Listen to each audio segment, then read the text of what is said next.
Kangjeng Rasul tikawit lahir ke alam dunia dugi ka yuswa 40 warsi teh teu acan diangkat jabatan Rasul neme jabatan Nabi. Matak ayat dina Al-Qur'an sapotong inna arsalnaka syahida neme dugi kadinya Muhammad anjeun dilahirkeun ku kami supaya anjeun jadi contoh balarea tah jelema bener teh anjeun. Itu mata lamun digali ku ilmu can aya dua jalmi bener teh Pak. Nama eta weh. Tawisna saur Allah. Assalamu alayka ayyuhan nabiyyu wa rahmatullahi wa barakatuh. Assalamu ari kasalamatan kami alaika keur anjeun Muhammad. Ayyuhan nabiyyu hai nabi kami wa rahmatullahi wa sareng rahmat kami wa barakatuh jeung kaberkahan. Kali واغتسال بيتيم الحال الصفا وبيزن علي بفضل أهل الوفاء. Bismillahirrahmanirrahim. Assalamualaikum warahmatullahi wabarakatuh.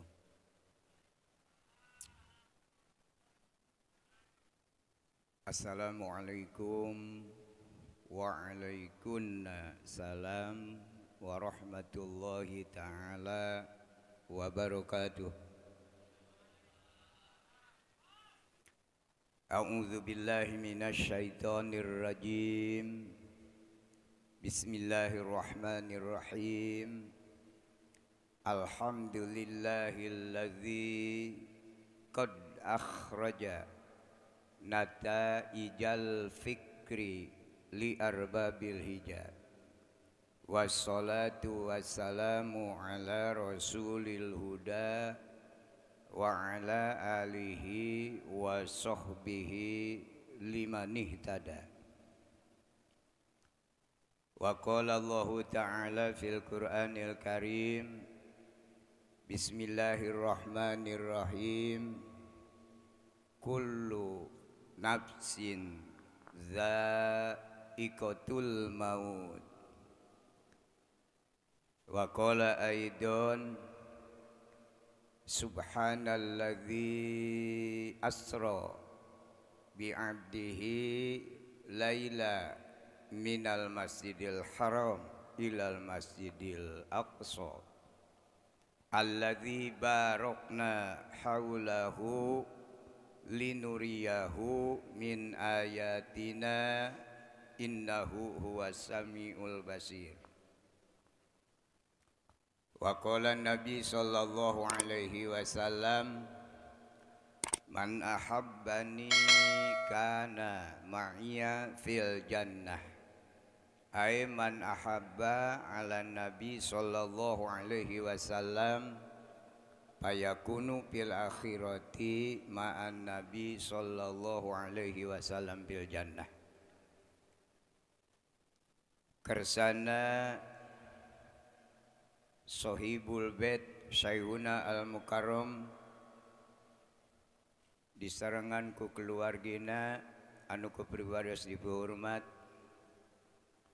aparatur pemerintah teka kantun sami hormatkeun pribados, para alim ulama, para ustad, syaihi wa syaihuna sami hormatkeun pribados, sesepuh agama, sesepuh masyarakat, Bapak Ibu hadirin wal hadirat anu sami nampak hadir. Mudah-mudahan kenging kemuliaan di Allah Subhanahu wa taala. Tipayun pribados sabada ngahaturkeun tahiyatul muslimin. Teka kantun puji syukur kehadirat Allah Subhanahu wa taala. Rahmat sareng salam kagungan Allah. Mugia izin mantenna dilungsurkeun kana wadah rahmat Allah nu parantos dipasihkeun ka Kangjeng Rasul. Mudah-mudahan rahmat Allah nutos aya di Kangjeng Rasul kadorong ku awasan doa rahmat sareng salam ti urang mugia izin Allah eta rahmat sing tiasa leber anu leleberanana mudah-mudahan izin Allah dilungsurkeun ka urang sadaya ti dunya dugi ka alam akhirat khususon kanu dipimaksad ku Syekhuna Al-Mukarram Ahlal Bait khaulan hala yahulu haulan pertingkah perilaku itu sepuhna parantos ngantunkeun ieu alam dunya pala putra putu meemut ka anjeunna anu parantos aya di makum rahmat Allah. Mudah-mudahan ku barokah ieu berjamaah kusai pamaksadan keluargi anjeunna aya dina rahmat Allah Subhanahu wa taala.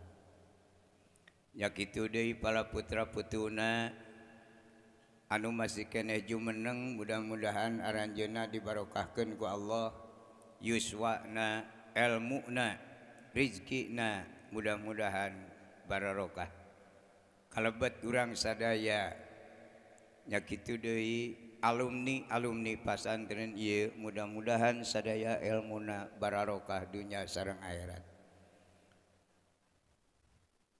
pamenak pribados dina azab penghormatan selaku umat Islam di tingkatan para alim ulama upami tilepat abdi ngayakinkeun ka para alim ulama mah teu kenging ngaduakeun muga-muga sing kenging pangampura Allah itu hartosna kirang hormat upami ka para alim ulama cekap ku rahimahullahu fi qabrihi cekap ngaduana ku muga-muga dirahmat ku Allah Subhanahu wa taala upami ka para wali cekap ku karomat itu benten sareng ka urang-urang mah kedah dipapai ti handap dugi ka luhur ngaduakeun teh margi pada melan maksiatna ti luhur saujung rambut ti handap sausap dampal numawi ngaduakeun age kedah dikikis habis itu tapi abdi gaduh keyakinan tuh sayhuna sepuhna sahibul bait abdi yakin anjeunna tos dugi kana tingkatan ulama anu mudah-mudahan para putra putuna alumni sadayana oge sing dugi kana tahapan ulama margi tahapan ulama teh tahapan tingkat kadalapan penilaian Allah Subhanahu wa taala. Jadi eta jalmi tos teu mangmang deui upami ningali kana runayan jabatan ti Allah taala eta tingkatan kadalapan. Anu kahiji tingkatan paling tertinggi munguh Allah Rasul. Tingkatan kedua nabi katilu sahabat kaopat tabiin kalima solihin kagenep wali katujuh ulama kadalapan malaikat salapan panyesaan muslimin muslimat. Jadi muslimin muslimat eta tingkatan sesana itu anu mawi ari nami-namina sesa mah sok rada kesed eta teh nya namina ge sesa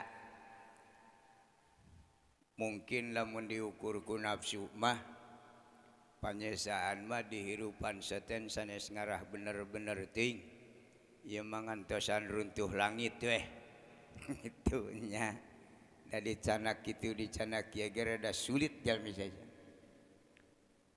diadanan ku para alim ulama tibang ayat tiluan we subuh oge teh nya diajak bakti ku pemerintah tibang aya duaan oge ngadaguan lohor we bayat loba tinggawe da kitu ai kahoyong ngalangkungan ulama ngalangkungan kafirin mun dikaji ku kolet sabab kahoyong jalmi teh dibagi 3 bagian kahiji aya jalmi anu ngagaduhan cita-cita sareng kahoyong di mana jaga parantos dialihkeun ka alam terakhir tiasa disebut alam awal tiasa disebut alam akhir ya di poe kiamat anu ayeuna di alam dunya nate gaduh kahoyong-hoyong kana makom rahmat Allah disebut sawarga mayoritas umumna dikabul ku Allah pada teh jalmi nu hoyong ka sawarga teh dikabul ku Allah itu kadua aya jalma anu hoyong ka neraka entong nyebatkeun mustahil dan namina ge jalmi aya anu hoyongeun ka neraka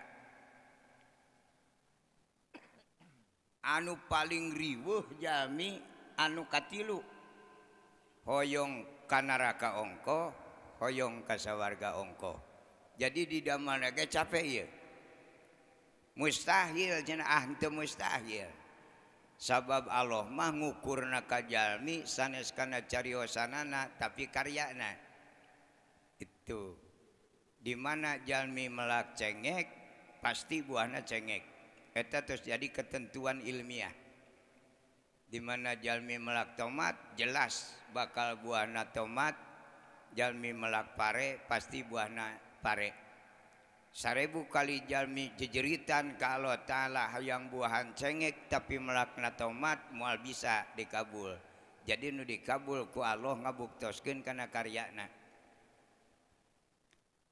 aya jalmi anu kasawarga tanpa terangeun neraka aya tingali dina kitab marurang kali dina Duratun Nasihin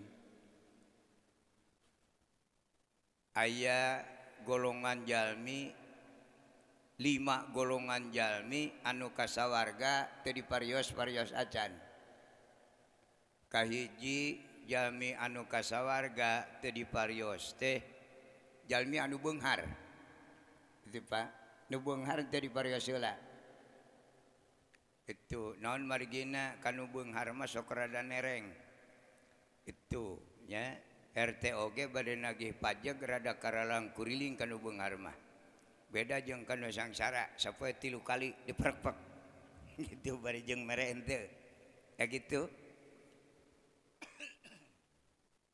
matak jelema beunghar mah ka akhiratna oge henteu dipariksa heula itu jug aya di lawang sawarga we kadua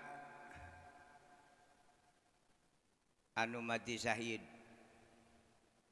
itu katilu Pak Haji Ibu Haji kaopat para alim ulama tuan-tunun malaikat ge naros ka para alim ulama di dunia oge rada nereng ka ulama di alam kubur ngejat malaikat oge itu anu kalimana murangkali anu pupus di acan dewasa eta malaikat tuan-tunun naros ka murangkali anu pupus di acan dewasa sabab sulit ngawadulna ge jeung orok mah matak ceuk malaikat anjing ge maraneh mah ka itu aing bangga ngawadulna ge itu nu 5 golongan metet di lawang sawarga itu mung nya kitu sifat jalmi mah teu kapalang ti dunya dugi ka poe kiamat teh guntreng di ditu di lawang sawarga teh kalah carekcok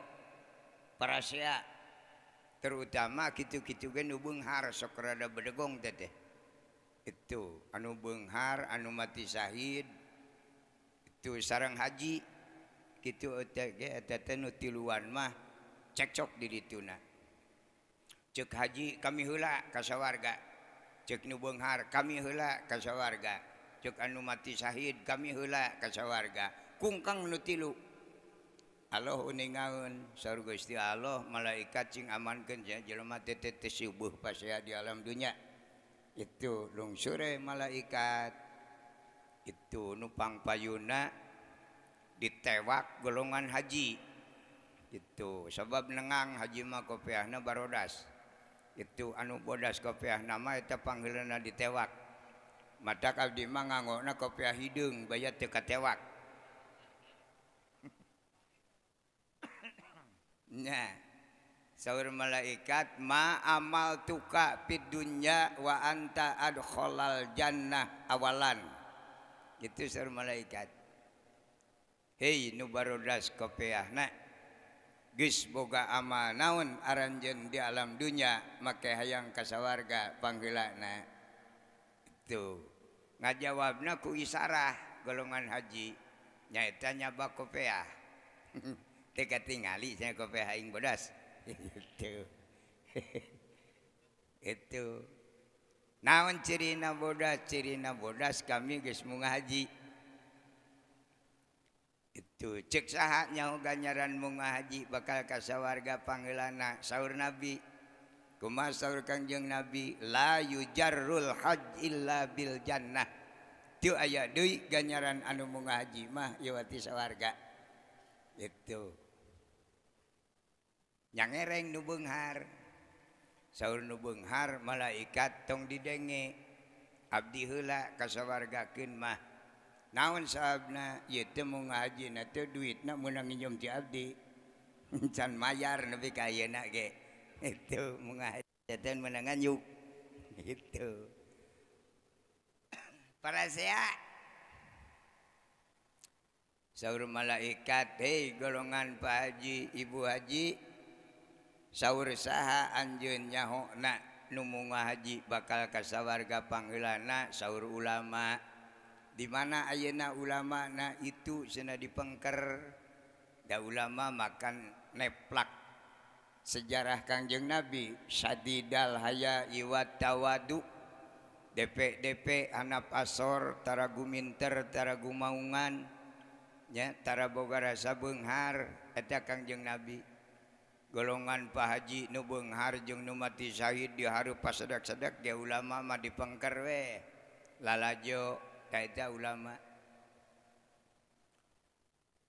di mana cenah ayeuna ulama itu cenah dipengker sakola henteu anjeun baheula ah sakola ge cenah meusan ai kitu make naroskeun sakola pan aya adab tata krama itu naha anu mere ilmu di tukang anu dibere di hareup daerah cenah ku ulama itu mata golongan haji lalumpatan izin ku ulama nyarempot we di saung sawah itu golongan haji ge muriang ke ulama itu tewak nu mati syahid nanaonan anjeun hayang ka sawarga kaleresan anu mati syahid na teh rupina eta jalma teh bade angkat Jumatan ngan balangah mapahna itu titajong di jalan aspal kaleresan aya setum nujung aspal kaidek mastakana bubuk gitu kunaon cenah anjeun make hayang ka sawarga panggeulana moal aya nu ibadah kawas dewek mah cirina bubuk kulu dewek kaidek setum gitu cek saha anjeun nyaho ganjaran mati syahid saur ulama itu tera cenah ai ulama nu mere ilmu di tukang ari anjeun nu dibere bari jeung teu apal sawareh ge dihareup mabur nu mati syahid ge cari cing di pipir saung teh ada saung nama pinuh ku haji gitu ai nu beunghar mah cerdas saur nu beunghar batur ge cenah ditanya kitu da ka kami ge mau burung nanya kitu lumpat nu beunghar mah itu samemeh ditanya teh ngabelinyong manten ditewak ku ulama saur ulama cicing itu cenah malaikat juga melotot ka abdi ahkeun bae urusan malaikat mah jeung dewek ceuk ulama lain bedegong ulama itu ngan malaikat teh sahanapeun jabatanana Sabab nu tadi teh ya hiji rasul, dua nabi, tilu sahabat, opat tabiin, lima solihin, genep wali, 7 ulama, 8 malaikat. Jadi derajat malaikat di bawah ulama. Batak cek ulama cicing urusan malaikat jeung kami urusanana. Itu naon margina ulama ngabelaan saur ulama sing inget kami mual hasil ilmu lamun ti dibiayaan ku nu beunghar. Eta bade teh. Ulama ge ngabelaan ka nu beunghar. Matak nu baleunghar teh aya di pangkeureun ulama. Ai ka ulama mah teh wantuna naros da isin. Kalanganan cekul saur malaikat teh mangga cenah para alim ulama saur Allah ka sawarga engke heula. Pangunyukeun ka Gusti Allah asupkeun ka sawarga pangheulana nu beunghar. Sabab kami moal hasil ilmu lamun teu dibiayaan ku nu beunghar.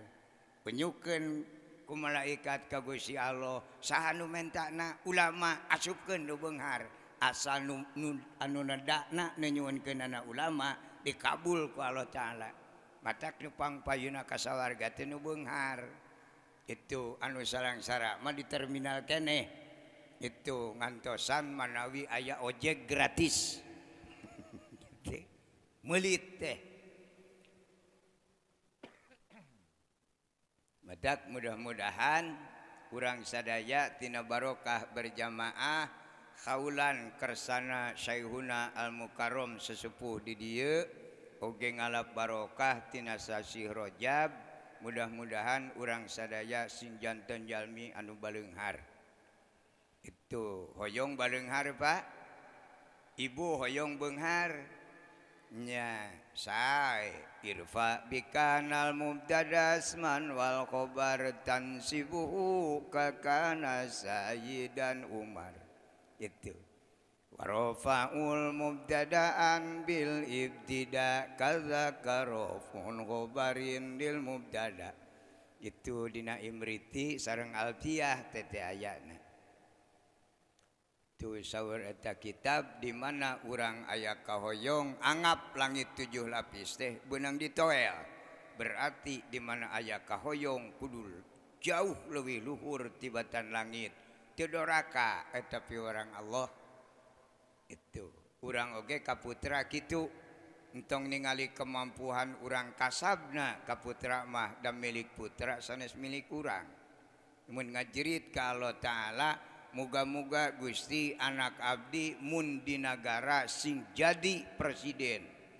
Itu dina dikabul ku Allah Ta'ala na oge atuh jadi gubernur. Gitu.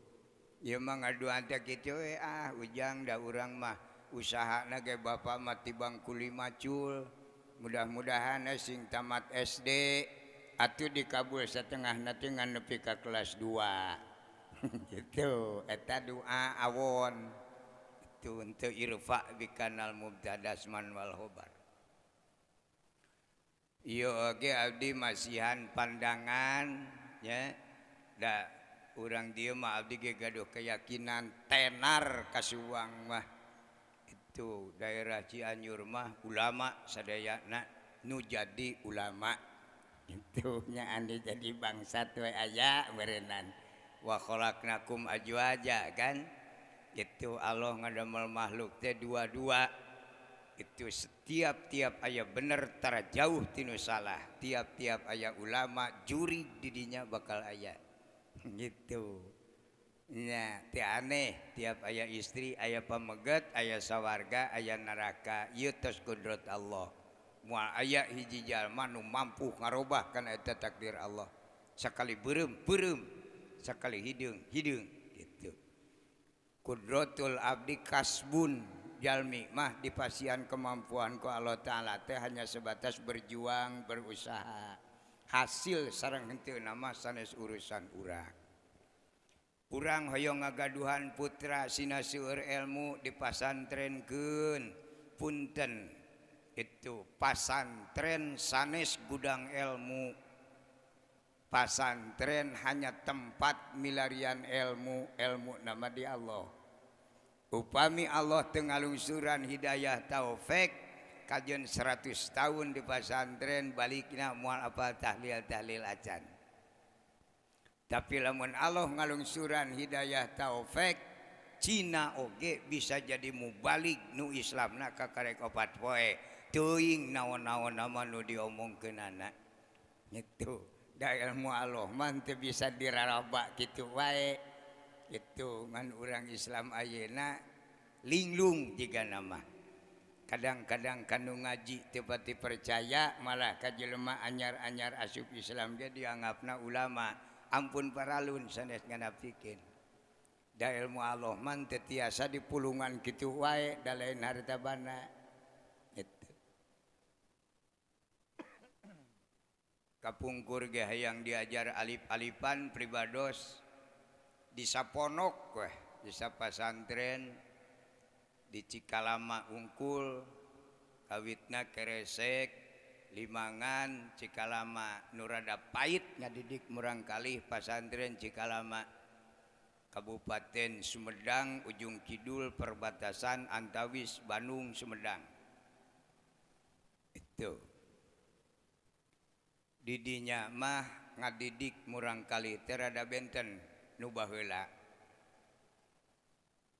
di mana lebet ka pasantren kadang-kadang ibu Rama mah sok disamikeun sareng di bumi nya Pak teteh itunya ka anak tapi lain ngadidik tapi nya dulang istilahna upami masantren dibekelan samak dibekelan angel itu ka pasantren entong ngarep-ngarep salamet 2 poe tangel itu dugi we ka pondok pasantren eta samak dipake mirun seuneu ku santri babaturan itu angelna dikeueum di balong papada dipake hees oge moal ngeunahkeun itu lamun aya anu naroskeun ka budak anyar ari ujang ti lemur ka dieu bade hees bade nyiar ilmu kitu nu baheula mah matak diduruk samakna oge teu aya anak saha lamun bus ka pasantren sarua sadayana oge siswa pondok pasantren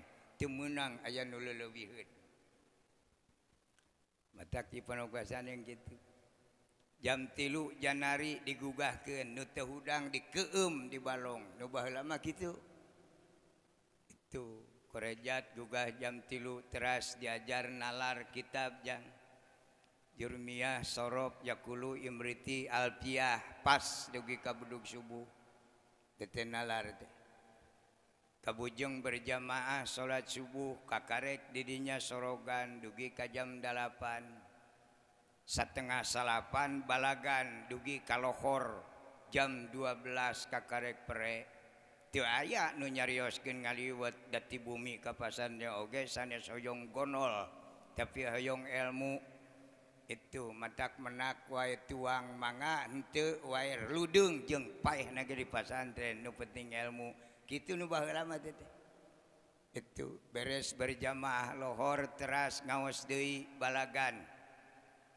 itu sapinah sulam taufik sulam munajat takrib muin pas dugi ka asar berjamaah ngaos deui talaran anu karya ulama nu ngaarah kana alatna nasrib nias ngawuku ngabina segat paslun segat bismi isim gormun sorib narkib sadayana 48 dugi ka maghrib ngaos Al-Qur'an dugi ka isya ti isya balagan deui dugi ka jam 12 wengi teu aya nu ngobrolkeun ngaliwet kakara jam 12 wengi aya waktu ngaliwet itu santri 800 kastrongan aya 10 ge di tengah balong itu matak jam 12 teh teu kitab teu nanaon bisi teu kabagian kastrol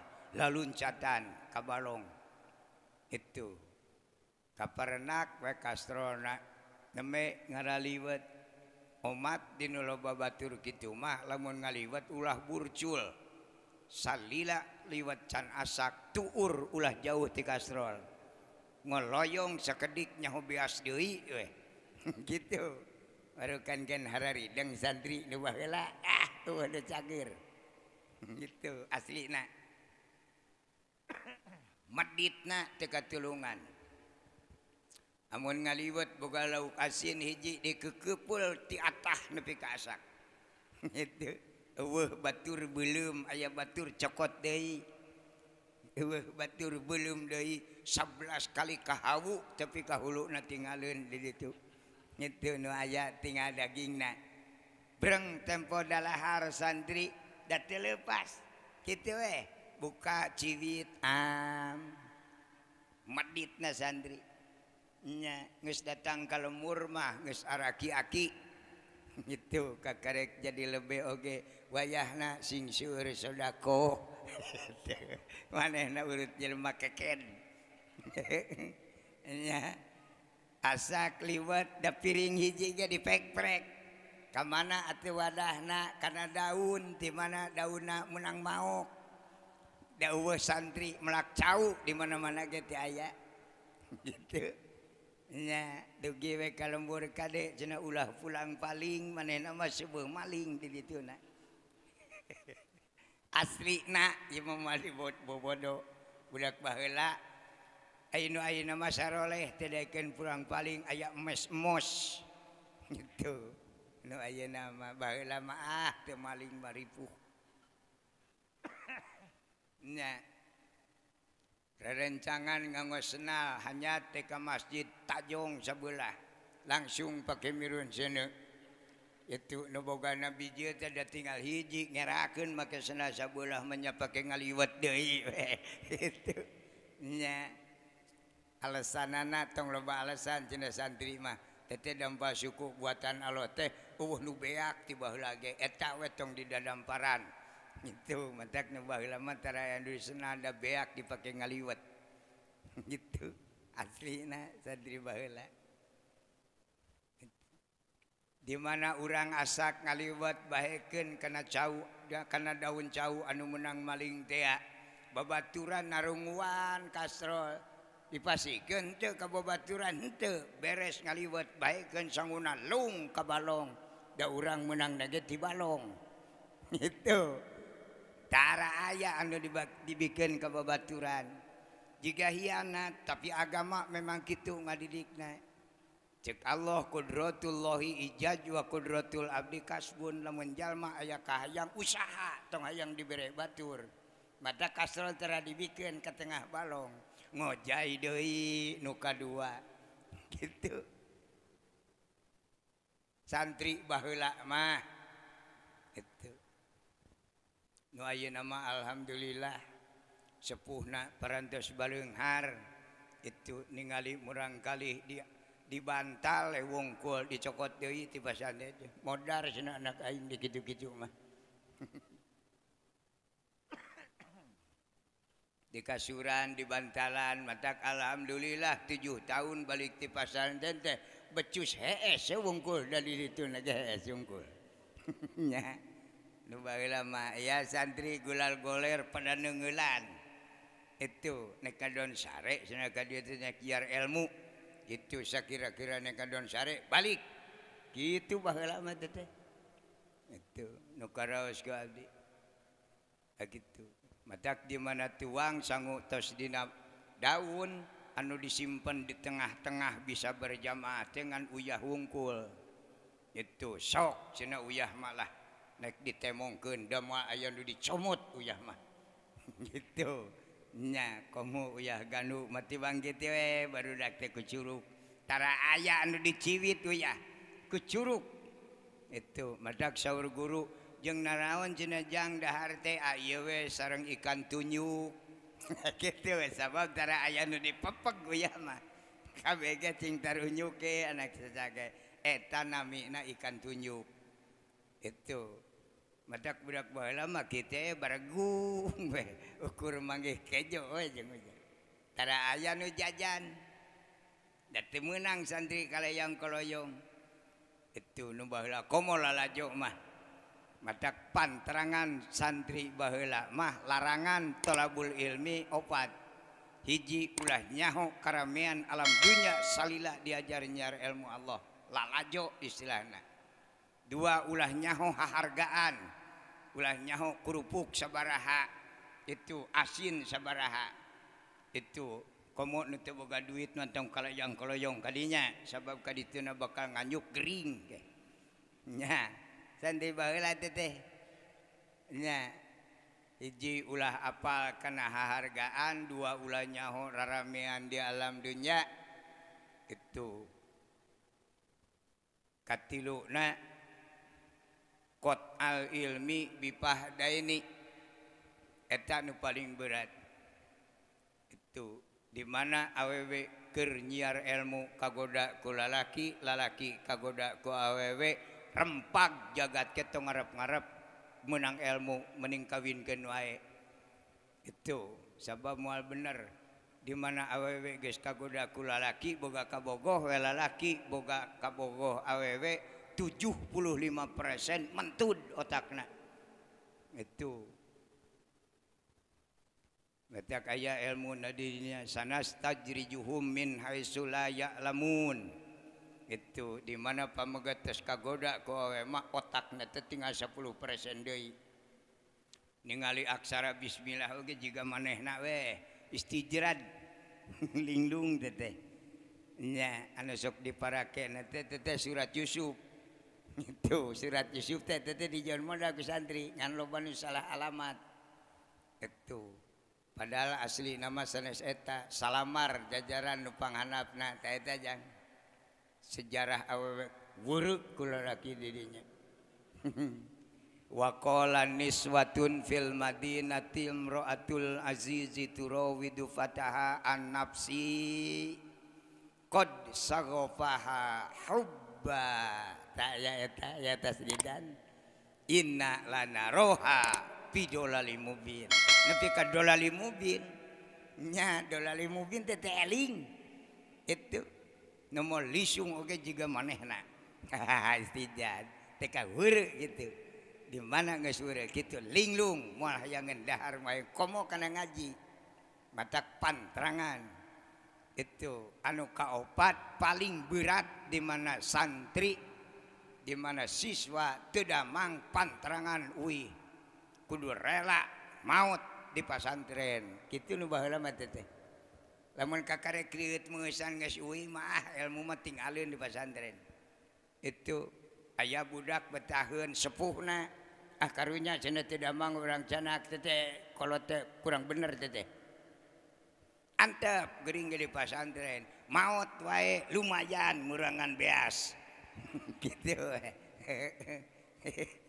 daripada hirup ngolok-ngolok modal wungkul nu baheula mah kitu nyar ilmu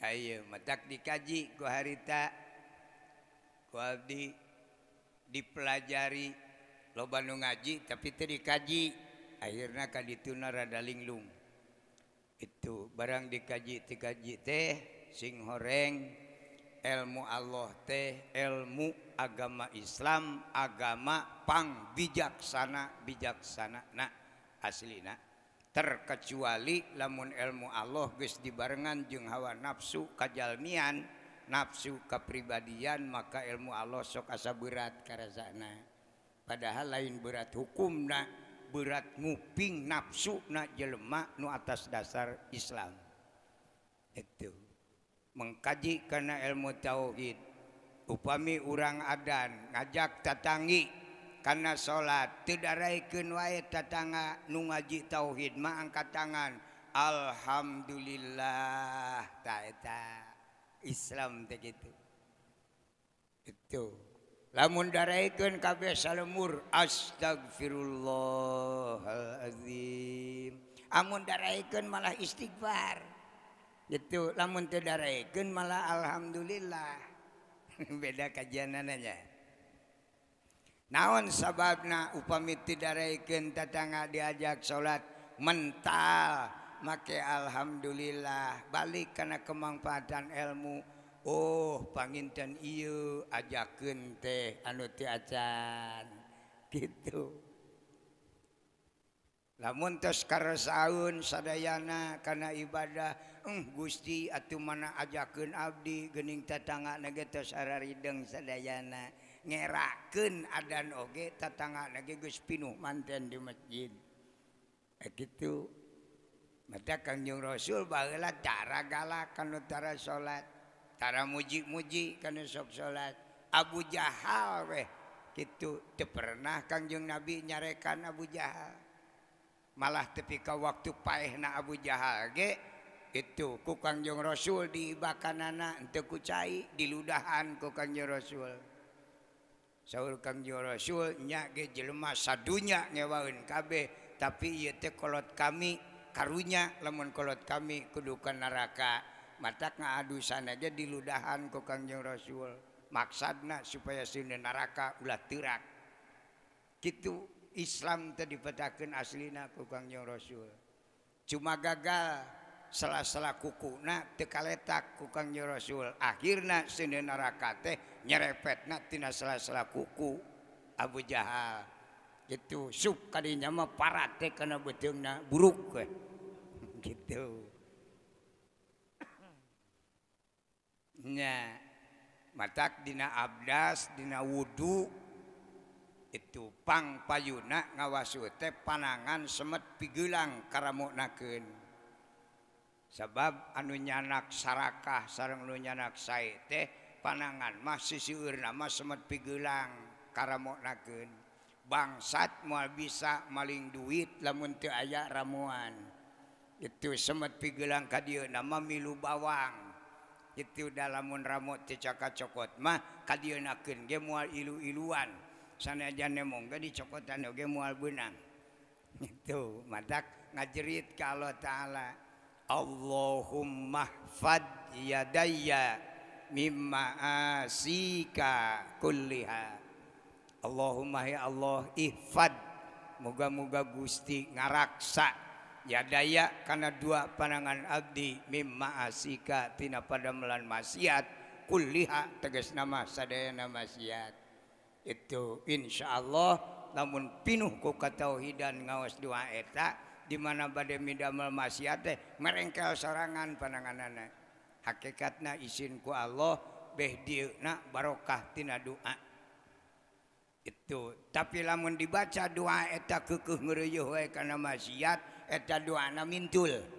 Itu mantap kudu diomean deui eta doana. Eta salajengna mudah-mudahan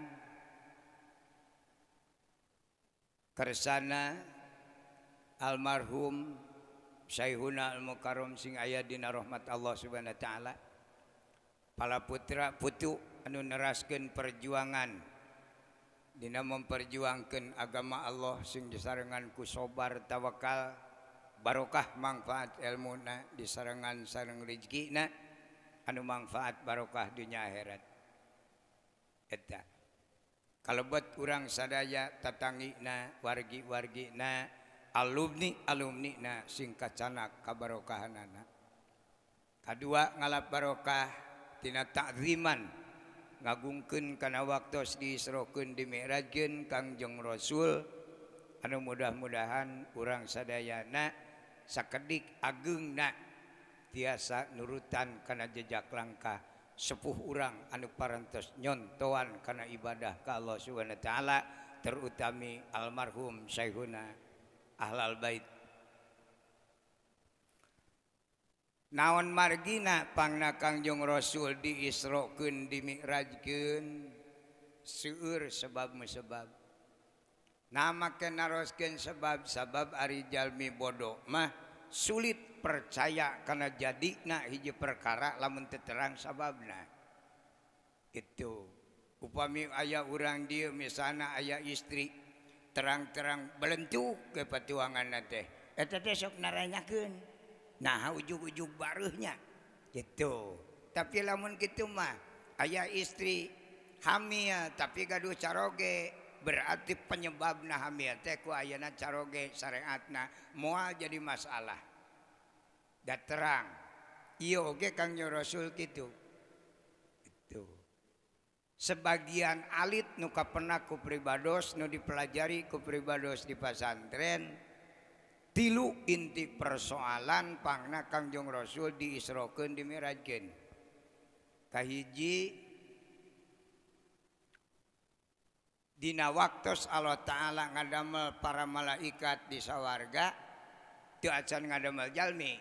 Nabi Adam teu acan didamel. Itu namanya para malaikat di sawarga mah dipanggil malaikat sadaya ku Allah. Saur Gusti Allah, hei para malaikat, isuk pageto kami rek nyieun khalifah. Saha cenah Gusti? Jelema. Itu naon nu jadi pertarosan dina dada jalmi kiwa sareng tengen disimpenan ku Allah Ta'ala 8 sifat. Amarah, luamah, sagiyah, mulhamah, rodiyah, kamilah, jeung mutmainnah. Nu jadi pertarosan ka malaikat eta sifat anu 8 naon fungsi hiji-hijina kamana watek hiji-hijina kumargi teu aya wartosna malaikat masantren ngeunaan masalah ilmu mah malaikat angkat tangan ditaro sifat nu 8 teh teu aya nu terangeun matak saur Allah isuk pageto jaga akhir zaman kami nek nyieun jelema nu mampu nebak kana eta persoalan itu da malaikat kana urusan ilmu mah Pak teu pati terangeun dan teu masantren tugas malaikat mah itu jingjing ieu bawa itu ngeunaan ilmu mah angkat tangan itu mata ku ulama angkat tangan saur Gusti Allah ka malaikat Ajrail turun cenah ka alam dunya. Aya naon cenah Gusti? Cabut cenah teu yuswana ulama. Gitu. Nah cenah Gusti maka dicabut pan eta teh ulama. Ulama pangna dicabut watir Pangna watir adan unggal waktu nu nyamperkeun eueuh nu mayar eueuh. Itu geus cenah paehan. Gitu. Lungsurlah malaikat ke alam dunia. Sak kilometer dari ka bumi ulama malaikat tos wantunan ngadeg ka ulama mah meranang hormatna ngarumaoskeun bawahan ulama dina jabatan uluk salam teh assalamualaikum teh tihanapeun panto malaikat Ajrail sakitu galakna ka ulama assalamualaikum waalaikumsalam asup cenah malaikat lebat teh malaikat tihanapeun panto teu kudu mukakeun panto malaikat mah lain ge malaikat atuh asup ka imah kudu muka panto mah mun RT pantes itu malaikat masuk kalebat nguhkul we di payeunan ulama saur ulama sadidal haya iwat tawadu api-api teu terang kana tugas malaikat nah cenah tara-tara disasari make nyimpang ka dieu entong naros kitu cenah ulama dalin RT apal meureun cenah ai baju kieu paranti naon heueuh cenah siling mah kitu abdi Allah anu daek nyabut mung melak itu ai kana cacabut gitu cenah melak matara itu cenah geuning apa nya eta we make abus ka imah kami nya moal abus ka dieu cenah mun sanes urang dieu buah ka dewek cek ulama sumuhun na poho deui Allah anjeun janji Allah wa ma khalaqtul jinna wal insa illa liya'budun. Teu samata-mata kami dilahirkeun ka alam dunya angin tugas ti Allah kudu ibadah. Ieu teh keur ibadah sendak dicabut wae atuh. Teu bisa ceuk ulama wayahna cenah balik deui. Tapi kapulang ku atah malaikat ge disentak ulama mah. Itu ai ka urang mah hiji urang teu apa sugan teh eueuh malaikat eta kaduana urang balangah. Mata kup-kope di mana panggihna. Itu aya aturan ibu-ibu keur ngalamet ditongtak di tukang langsung nyungsep. Eta teh awe balangah nu kitu teh. Nya. Aya budak ora keur tebak motor cilepung goler we. Mata kade itu upami nuju mapah nuju di damal teh kudu luak lieu. Sabab aya eta mah geus moal meunang ampun. Ngagoler we ke eta mah. Itu tapi ka ulama mah kuat muriang mabur malaikat digebos ku ulama. Wih deui datang ka ditu disentak ku Allah, mana cenah bubunanganana? Teu kenging sia Gusti. Nah cenah make teu meunang teh Gusti sanggup ngajalankeun parentah kami. Sanes teu sanggup cenah tapi teu dipasihan. Bejakeun ceu kami gitu, balik deui ka alam dunya. Wih deui ka alam dunya. Ayeuna ka bumi ulama isin ka kareke kamari gitu. Ayo teu kadinya da ditugas ku Allah. Kitu Pak, tamang nganggur karaya pe ka tetangga ustad. Itu nya beunang 16 teh tetangga ustad. Mata kade urang di mana gaduh bumi ulah nyeuketan teuing ustad. Itu bisi meleset ti ustad kop ka tetangga. Itu deh. Nya mata keridu malaikat yang menang setengah karung. Itu datang ka ditu ceuk Allah, nasa geuning ridu semua jaya kenging 16. Humala bating da ingateun teh nyabut eta nya tamang nganggur we sia Gusti. Kitu. Teu bisa teh sering pulangkeun deui ka itu ah. Watir eta pamajikanana tapi ka ngap-ngapan kalingetan salaki. Nu dicokot salakina pamajikanana teu reng hapranjog pulangkeun deui. Bingung malaikat. Dipulangkeun ka alam dunya cangkangna tos diraruang. Digaganong adagoan kiamat heubeul. Itu madaku malaikat teh dipulangkeun we. Itu ngaburusut we tina karung nya jara dihantu. Nah eta tanu jadi hantu teh jelema pamuragan. Gitu. Nya tingalina kitab aya jalma anu maotna teu ditarima ku bumi, teu ditarima ku langit. Gitu sawa eta dipuragkeun tina karung. Itu mantep kade urang. Kudu waspada permana tinggal. Mun aya nu mamawa karung eta. Lumpat heulaanan. Gitu. Nya. Mata kisukna kadinya deui ka bumi ulama. Teu nyarios ngukul paeunun ulama. Sok cenah siang geus ka dieu deui. Saur malaikat ulama atuh ulah nemen-nemen teuing ka kami teh. Ulah ti dieu dirojok ti ditu dipek-prek. Gitu. Naonnya nya saur Allah teh cenah wayahna we.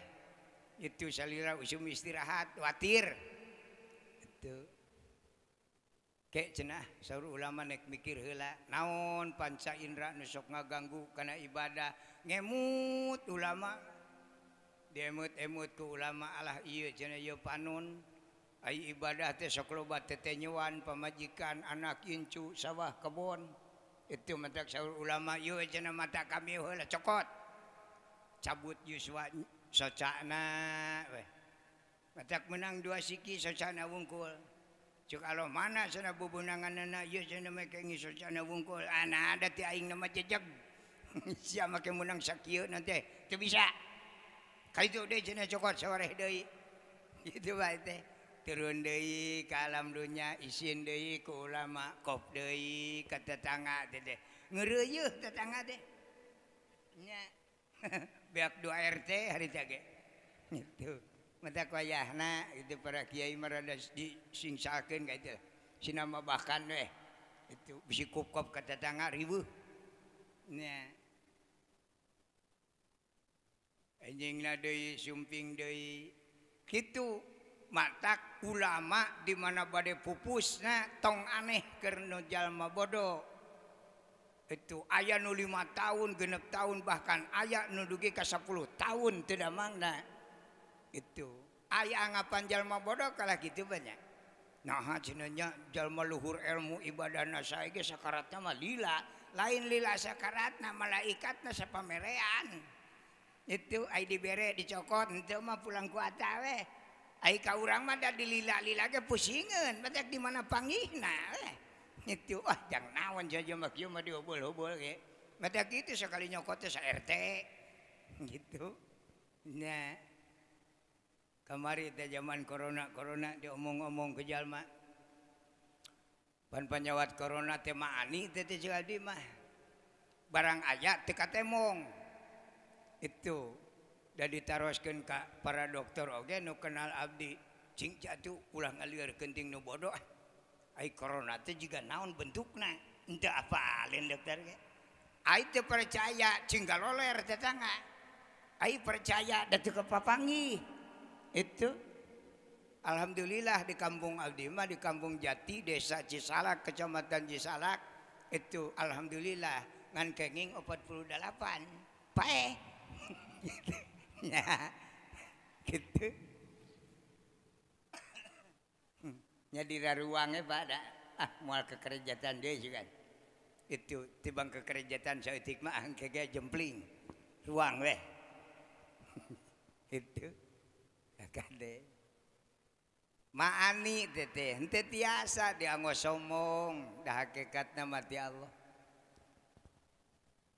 keur nguji urang ka mana percayana gitu dan nu gaduh panyawat Allah nu gaduh damang Allah soal syariat di mana wae matak digali ku ahli-ahli anu palalinter golongan pemerintah ku sabab corona teh bentukna maani aya teka temong teu aya deui anu lengkap di jalma nu apal mah nu disebut maani teh iwalti angin itu aya angin teu aya jalma nu terangeun bentukna angin tapi percaya kana ayana angin itu matak dianggap ku ahli logika corona teh seperti angin ari angin asupna kana liang-liang itu matak cek Pak RT wayahna liang macocokan matak nganggo masker itu keur nutupan irung jeung paham han kurang jeli Pak RT itu naon kurang jelina da ceuli ge molongo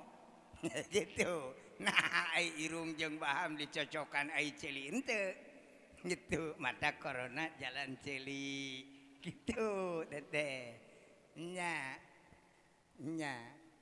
aya anu taat ka masker memeh aya corona gesok di masker teu daekeun corona kanu di masker kanu taat masker mah naon bujur mah teu barang lahir ge langsung di masker gitu mata corona teu daekeun ka dinya sabab eta taat masker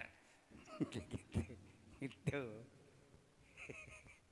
nya kata kade terutami nuju talabul ilmi kieu mah paling kedah diutamakeun masker khususna kana cepil itu sing dedet cepil mah bayah henteu loba ting dedengean gitu kena aya pahamna lah itu nu penting mah pusing ngadengakeun ilmu teh nya sabab nganggo ilmu Allahna seueur anu digalo-galo sareng logika akhirna teh aya mangpaatna.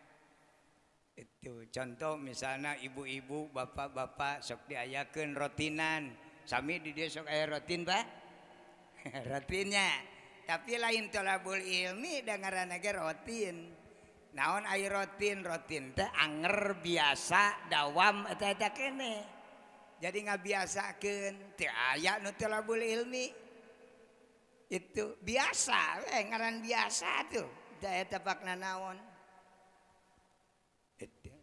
Nah, cuma terlibat karena tolabul ilmi gali we. Naon ai tolab nyuhunkeun, ai ilmu kanyaho.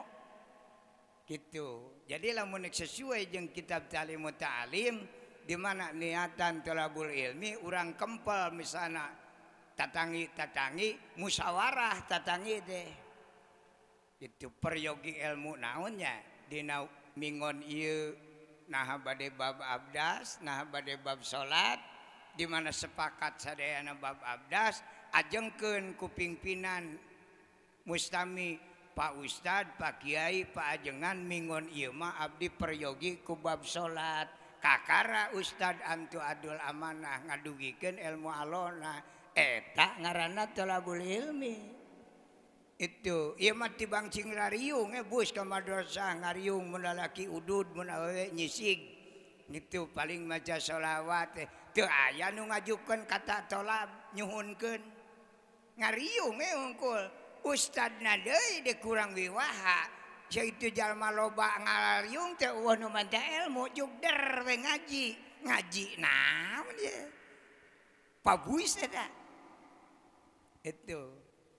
Jadi nami natolab teh nyuhunkeun di menariung-riung sumping ajukeun ka Pak Ustad abdi peryogi bab munga haji sabab tahun ieu bade daftar kakara kiai na nyarioskeun munga haji nu kitu tolab aida pon gugulungan wae mah eta mah mulung lain tolab itu ngalalebar maneh kiai na teu menta dibikeunan mata kurang manfaatna itu saur nu ngaos wayahna cenah urang kudu gariat salat nu 5 waktu anger batiluan nya aya magrib genepan bubuhan we jarak keneh isya geus tinggal opatan subuh mah tinggal ustad we sorangan itu matak salat subuh lagi ustad mah bingungeun aing yang hareup ngulon bising ku jurig ti tukang gitu dah batur matak yang hareup nyetan salatna bising aya jurig ai magrib manyang hareup ngulon setan loba makmum di tukang papada kujuri ge makmum heula gitu nya bae eueuh nyahuan ieu hati-hati itu matak ilmu na teh rada kirang manfaat sabab teu sesuai sareng cara ngalakna eta olahraga ieu mah punten sanes ngalalangkunganan da abdi terang ya urang dieu mah ahli ilmu itu laleukeun we urang Cianjur ngonang abdi mah tuh urang kampung teh sakola teu apaleun pengalaman itu matak ieu mah abdi mah sejang ngahaturkeun silaturahim ka sadayana mudah-mudahan urang sadaya sing janten wargi di dunya dugi ka alam akhirat anu dipikarido ku Allah Subhanahu wa taala sanes ngaji ieu mah ngadongeng we Pak ngeusian waktu tamakulum sore-sore itu. Nah jadi gitu pangna Kangjeng Nabi diisrokeun sareng dimirajkeun ka dewe deh bahasana ulah bina maklum tapi bina majul sok aya jalmi anu ngadamel logo memperingati Isra Mi'raj Kangjeng Rasul asa lepat pamenak abdi mah teh sabab Isra mah bina maklum upami Kangjeng Nabi Isra kedah tujuannya lira di mana Kangjeng Nabi gaduh maksad hoyong angkat di Masjidil Haram ke Masjidil Aqsa baru Isra. Da Kangjeng Nabi mah sanes Isra.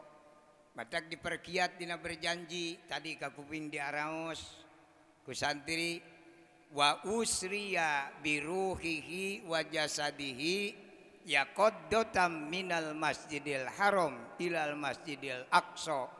Kangjeng Nabi sanes Isra tapi usriya. Kangjeng Nabi sanes angkat tapi diangkatkeun ku Allah taala matak memperingati diisrokeun sareng dimirajkeun Kangjeng Rasul kitu upami dikaji ku jurmiyah tetejang itu nu dialap naonna dialap barokahna naha make memperingati diisrokeun dimirajkeun ngalap barokah dasarna urang teh ari kahoyong ageng kemampuan kirang sanes teu aya tapi kirang hoyong naon hoyong di akhirat dilebetkeun kana makom rahmat Allah sawarga mangkaning sawarga teu tiasa dianggap enteng itu dina kitab Situl Kiamah mah diuningakeun ti arah-arah mahsar ka sawarga teh lalakon 3000 taun kana avansa teh polgas itu jalma teu boga sapeda-sapeda acan hayang ka sawarga rek kukumaan kana raka alim teu aya deui tercapainya tujuan tepi ka makom rahmat Allah teh iwati ngarep-ngarep bantosan bahasa Arab disebut syafaat gitu ari syafaat nu saha nu Allah disimpenna di Kangjeng Nabi matak abdi mengkaji kana kata-kata ucapan jalma sok aya jalma nu ngadua kieu muga-muga urang sadaya sing kenging syafaat Kangjeng Rasul jaga di poe kiamat kirang nyambung ceuk abdi gitu naon margina da syafaat manu Allah disimpen di Kangjeng Nabi teu bisa Kangjeng Nabi ngawur-ngawur syafaat itu matak pada dasar hakikina sanes kitu doana pamenak abdi ngadua ka Allah muga-muga urang sadaya sing jantan jalmi nu ditunjuk ku Allah supaya disapaatan ku Kangjeng Nabi Sabab Kangjeng Nabi juga gitu lamun cok Allah syafaatan Muhammad kakara Kangjeng Nabi nyafaatan. Itu. Lamun orang langsung ke Kangjeng Nabi minta syafaat ya Kangjeng Nabi tanpa izin Allah mal bisa. Matak pengen ngadua gitu, moga-moga orang sadaya sing janten jalmi anu ditunjuk ku Allah supaya disyafaatan ku Kangjeng Rasul. Bujeng-bujeng ka urang, Kangjeng Rasul ka putra nyalira. Kangjeng Rasul putrana 7 anu jumeneng dugi ka sepuh dugi ka ayeuna gaduh lungsuran-lungsuran para putra putu hiji-hijina Siti Fatimah istri Sayyidina Ali karramallahu taala wajah ditunjukkan ku Kangjeng Rasul. Fatimah tong boga rasa anjeun boga bapak dumeh jadi rasul jadi nabi jaga di akhirat teu boga amal kami teu sanggup nanaonan. Kitu Kangjeng Rasul ge komo ka urang. Batak lamun urang nyuhunkeun syafaat Kangjeng Rasul teu ditunjuk ku Allah taala mah moal tiasa. Dumasar kana hal eta maka urang memperingati diisrokeun dimirajkeun Kangjeng Rasul ieu mudah-mudahan sing katunjuk ku Allah taala jalmi anu kedah disyafaatan ku Kangjeng Rasulullah sallallahu kakara Kangjeng Rasul bakal singkil. Punten itu sanes ngalalangkunganan komo muruk mitutur ya. Ieu mah sebatas carioskeun pengalaman dina galian ilmu Allah sabab ayeuna teh seueur anu saliwat-saliwat dina ilmu Allah mah seueur anu majaji kalimatun mustaqmalatun fi gharima wudiat lahu kalimat anu biasa diaosna kitu tapi dilebetna sanes eta itu seueur anu kalepasan dina bahasa Sunda sami itu bapak nyana putra ka masjid bade dicanak berjamaah salat maghrib dugi ka masjid saur makna ujang talebetkeun cenah kopiah kana mastaka eta mah jaji teh sabab lamun kopiah dilebetkeun kana mastaka moal panjang umur teh budak det kopiah kana sirahna bae itu tapi emang bahasa mayoritas umumna kitu matak dikaji kumajaji sanes kopiah di kana mastakakeun tapi mastaka kana kopiah insyaallah hirup ya gitu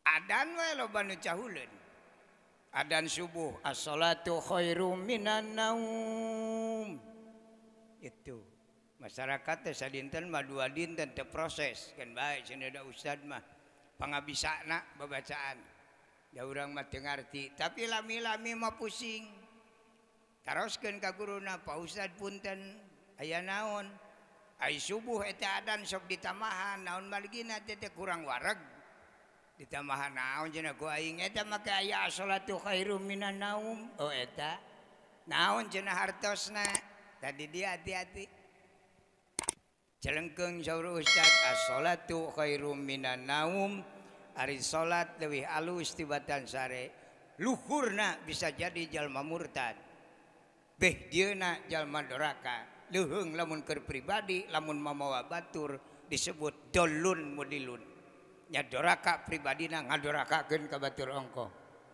itu as-salatu khairum minan naum ai salat leuwih alus tibatan sare lalawora eta penghinaan kana janji Allah itu da lain kitu kalimatna matak digali ku ilmu alat itu jurmiyah turun tangan ngeper teu katanagaan ngamaknaan as-salatu khairum minan naum sorob turun tangan kalah bisul yakulu imriti kalah ngadegdeg alfiah geras beheung kakarek mantek turun tangan beunanglah ku mantek as-salatu khairum minan naum aslina kalimat as-salatu ba'da naum khairun min salati qabla naum mantek nu bisa ngagali maksudna ari salat anu sare heula leuwih alus tibatan salat anu teu sare heula salat subuh mah leuwih alus tibatan lohor asar magrib isya tas subuh mah nilaina leuwih tina 4 lain salat leuwih alus tibatan sare ngece eta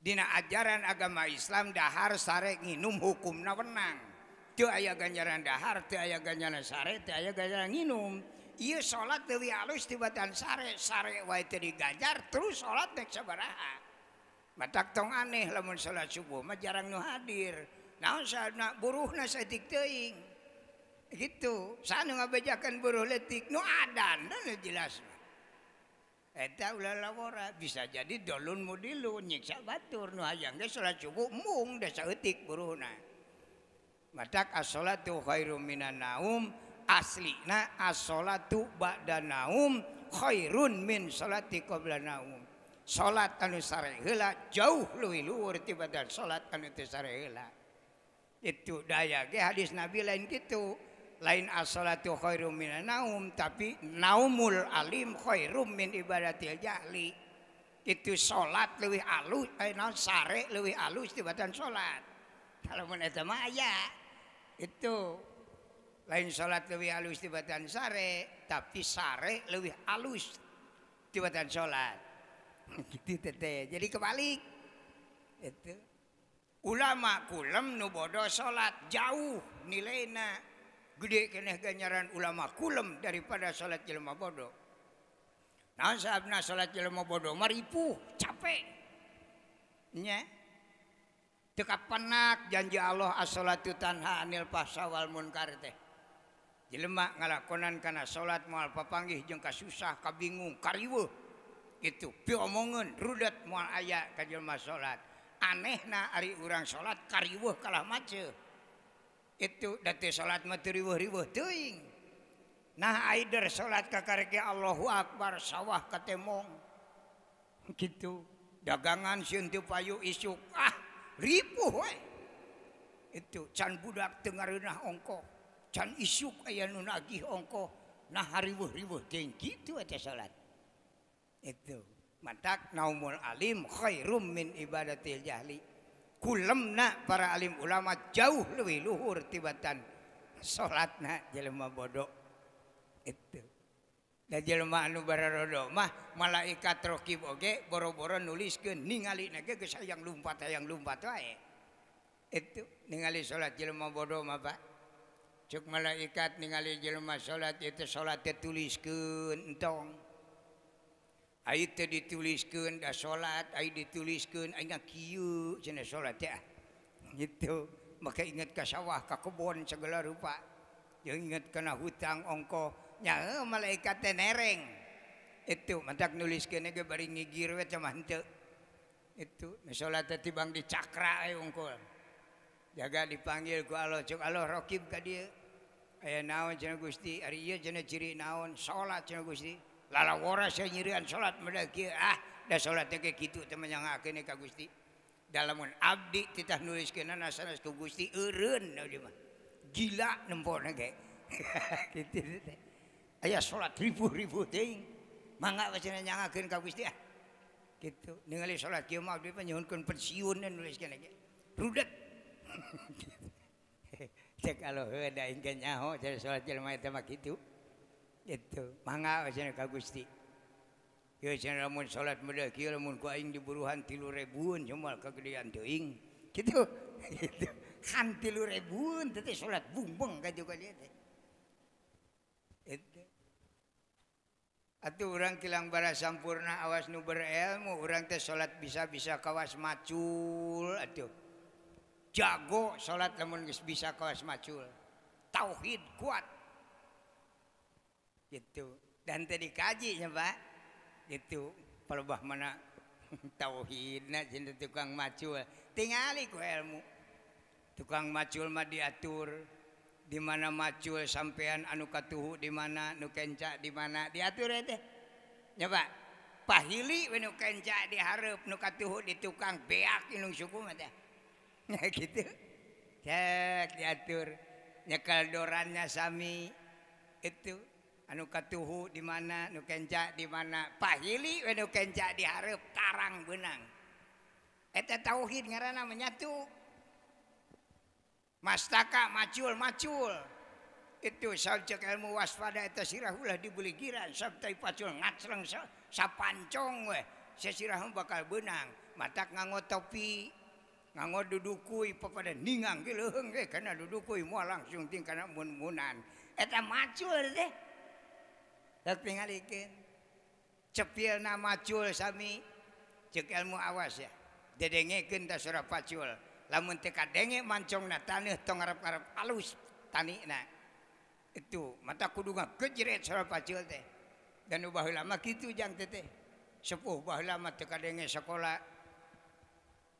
luhur oge dina bab tani apaleun jerokna parete jerokna akar parete sarua jeung panjangna daun kat kahanap kagigir sarua jeung panjangna daun tepung akar bijil we pare mah sadia aya keur liar itu mata kagigir ge baheula mah 40 cm supaya aya luas keur neangan rezekina eta pare nu ayeuna 15 cm di tanuran mata parena ge sajenggal teh langsung bijil geus teu bisa usaha ha kitu dan nu baheula mah beres ngaramet ke budak saadi teh teu kanyahoan luas jarangkung bijil parena karek colotot teh aya nu 7 depa parena ge teh ku simut tapi depanana gitu wah di depan ku jelema teh kira-kira itu di depan ku simat teh aya 7 depa simut itu nya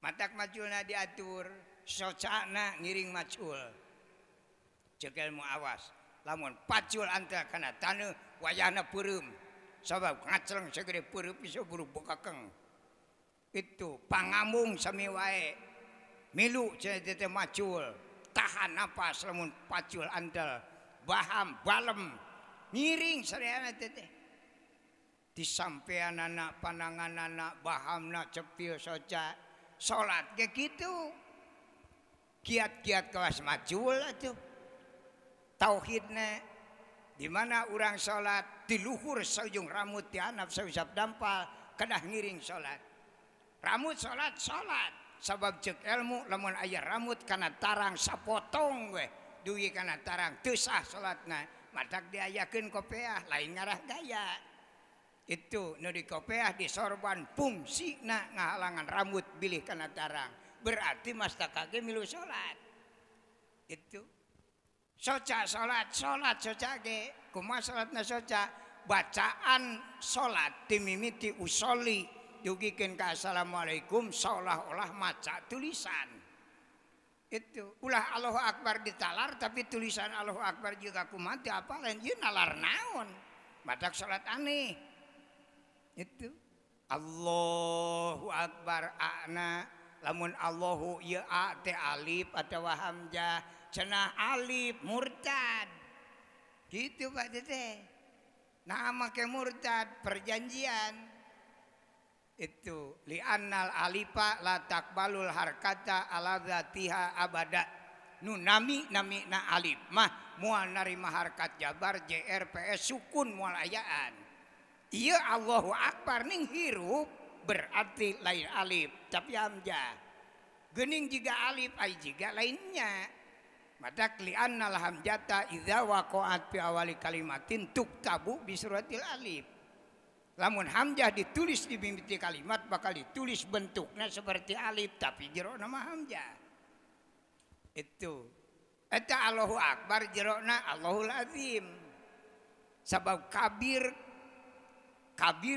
bimana gede piraku Allahu Akbar Allah gede matak di jerona Allahul Azim Allah Maha Agung itu eta ngapalkeun Allahu Akbar rada sulit teh nya mah yang salat dituliskeun ku malaikat teu lumpat Allahu Akbar itu kalimatna kauninga jabar JR-na seolah-olah maca kalimatna semet mana Allahu Akbar itu eta pada melan soca nguningakeun huruf-hurufna dugikeun ka assalamualaikum pangamung ngiring salat ngiring naon pangamung haram pembacaan salat bari narik napas matak seep napas tarik heula buang ka sampurna tarik deui baru diaoskeun deui eta tartibna cepil ngupingkeunana wa ayusmi'a nafsahu jami'u hurufiha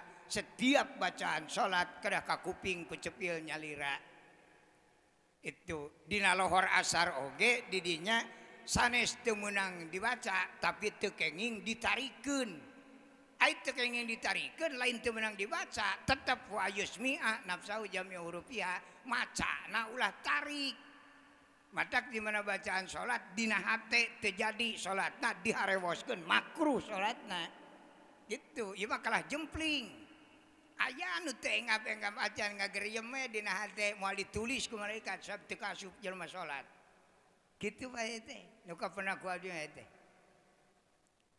keur mah eukeur urang mah salat teh ilu-iluan teu aya nu ngaguru salat teh padah kiai guru urang ustad ajengan sarolat yang hareup ngulon jug marilu yang hareup ngulon sugan aya nu nanyakeun pak kiai teh pang nanya hareup ngulon teh naon dasarna henteu jug milu we nepi ka ayeuna ge teu buh guruna itu kiai na kurang cerdas ya ongko gitu lamun cerdas mah coba malik yang hareup ngetan da mah guru milu kawetan kabeh oge jelema ilu-iluan mah gitu eta ibadah ilu-iluan teh nya jelas malaikat teh burung lumpat tulis kene ke ieu jelema salat milu ka saha teu puguh ada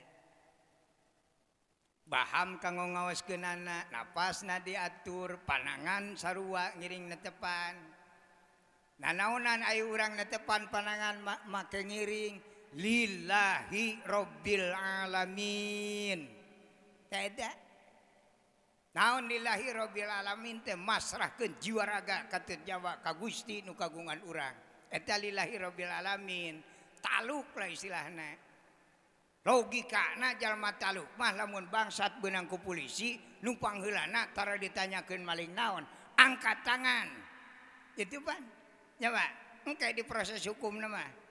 Mata lamun salat oke pangpayuna Allahu Akbar teh ngangkat panangan tanakna taluk kalau taala. Itu di mana ngangkatkeun panangan anu kenging pahala ti Allah taala nu jadi ukuran jempol. Allahu Akbar teh jempol sing lempeng kana cepil. Gitu. Lain kudu diadekeun kana cepil. Sing lempeng soal panangan mah ka mana wejigna.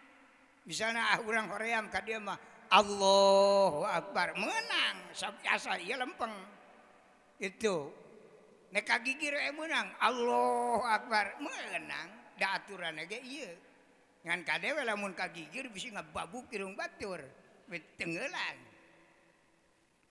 itu sareng duka lempeng duka henteu mata kanggo ngaainal yakinkeun leuwih jelas panangan diangkat dicaketkeun kana cepil jadi ayeuna yakin oh berarti lempeng sok aya nu Allahu Akbar teh daek-daek gandean teh Allah moal jadi ganjaran da teu nepi kana aturan itu eta netepan teh panangan ge netepan pangna diangkat taluk nyangakeun jiwa raga ka Gusti nu kagungan matak lillahi rabbil alamin kakara merenah salat namun kitu itu kedah ngadeg cenah panceg nu kumaha ngadeg panceg sok cobian nu bilih hoyong terang anu panceg salat teh ngadegna nu kumaha nyarane urang kana tembok adekeun keunung adekeun tongong adekeun mastaka sok raraoskeun tanu kitu panceg ngeuyeungkeun ka hareup makruh tungkul makruh tangah makruh matak salat ningalina sajangkung urang kapayun dilebet seolah-olah ningali tulisan bacaan salat itu eta tata cara salat mata kang sahabat naroskeun ka Gusti Rasul baheula Gusti Rasul atuh nu kumaha cenah aya salat anu sae munguh Allah nu ditarima munguh Allah keur tingkatan nu pang bodo-bodona hadena teh sahabat teh nanyakeun salat alus keur tingkatan bodo salam dunya ceuk Kangjeng Rasul bisa yang nyaho salat alus ceuk Allah itu deukeutana imam jumaah di mana imam jumaah nuju calik atahiyat akhir gunting celina sabeula mun ngarejet jauh keneh ka wejes kitu ceuk Kanjeng Nabi teh itu bisi urang teu wani mah ngagunting cepil imam ngagunting cili urang gitu piwarang budak urang teh kayak kitu aya bapak salat gunting cili bapak itu lamun karasa keneh eta jauh kana bener teh salat tetep malaikat abrak-abrakan nuliskeunana gitu lagi saya wih karena pokok Pangna Kangjeng Nabi diisrokeun dimirajkeun teh sebagian eta kaduana duruh aya papasean antawis bumi sareng langit. Katilu kasesah Kangjeng Rasul. Naon sesahna? Kangjeng Rasul ti kawit lahir ke alam dunya dugi ka yuswa 40 warsi teh teu acan diangkat jabatan Rasul neme jabatan Nabi. Matak ayat dina Al-Qur'an sapotong. Inna arsalnaka syahida. Neme dugi kadinya. Muhammad anjeun dilahirkeun ku kami supaya anjeun jadi contoh balarea tah jelema bener teh anjeun. Itu mata lamun digali ku ilmu can aya 2 jalmi bener teh Pak. Nama eta weh. Tawisna saur Allah. Assalamu alayka ayyuhan nabiyyu wa rahmatullahi wa barakatuh. Assalamu alika salamatan kami alaika keur anjeun Muhammad. Ayyuhan nabiyyu hai nabi kami wa rahmatullahi wa sareng rahmat kami wa barakatuh jeung kaberkahan. Kalimat nage mufrad. Assalamu alika salamatan kami alaika keur anjeun Muhammad serangan. Teu aya nu dibere. Sugan assalamu ala Adam, assalamu ala Ibrahim teu aya. Komo assalamu ala RT mau pisan. Itu assalamu alaika ngan ka Kangjeng Nabi teteh salam Allah sareng rahmat Allah teh. Ngan untung Kangjeng Nabi bijaksana. Tatmimul quyud wa surut bitamsil parantos jadi kebiasaan adat para alim ulama di mana nyampurnakeun syarat jeung kayit saku contoh. Contohkeun keur ka jalma awam nu ngarajimat teu kudu contoh. Misalna Pak RT usum halodo di pasihan cai saemer. Ieu kata assalamu alayka ayyuhan nabiyyu. Pak RT di pasihan cai saemer ku parurah, saur parurah Pak RT ieu cai saemer keur parurah, keur Pak RT. Kusabab Pak RT na bijaksana tawarkeun ka masyarakat. Kami moal disebut RT lamun teu boga masyarakat. Hei masyarakat, ya kami boga cai saemer di parurah. Kusabab kami boga masyarakat kop bisi harayang mah ieu cai. Bisi barutuh mah tapi aya syarat. Naon syaratna? Hiji ieu cai teh teu meunang disiuk, 2 teu meunang dibahekeun. Kitu pinterna Pak RT teh. Pak RT boga cai saemer pas teu kurang teu leuwih. Ditawarkeun ke masyarakat. Kop ieu cai tapi syarat teu meunang disiuk, teu meunang dibahekeun. Kinten-kinten kenging moal urang cai. Pak, kenging moal. Lamun udagan logika moal biasa. Tapi lamun udagan ilmiah bisa wae. Kumaha carana ieu cai dina emer? Mangul batu we urangna.